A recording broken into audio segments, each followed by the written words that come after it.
Valung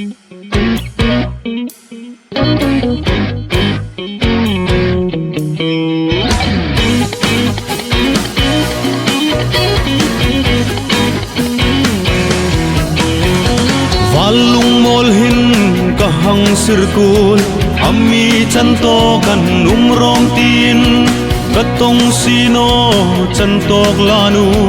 Kachan chulai kumbe Chantok hirin valka lengkul Sing mi sira milo meltu An veno lengtin kashir lengtrul kachan launi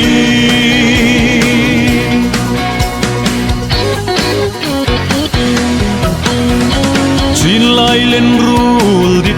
hai khăn phần nào cho im ru nan môi dâu ta ăn lung rul pui cây ruk chuo parol kam ha sun si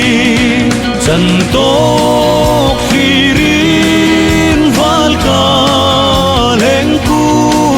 sing mi sira milo mel tu an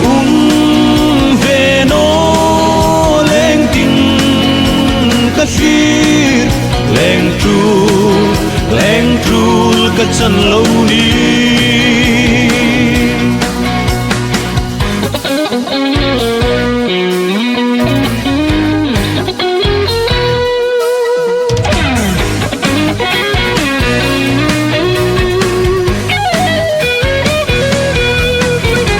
Kingko vela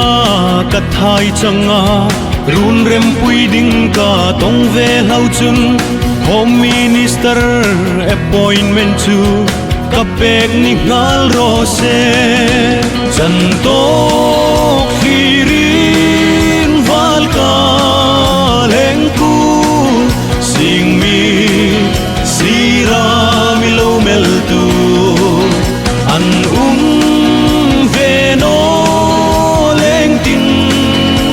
kashir lengtrul kachan launi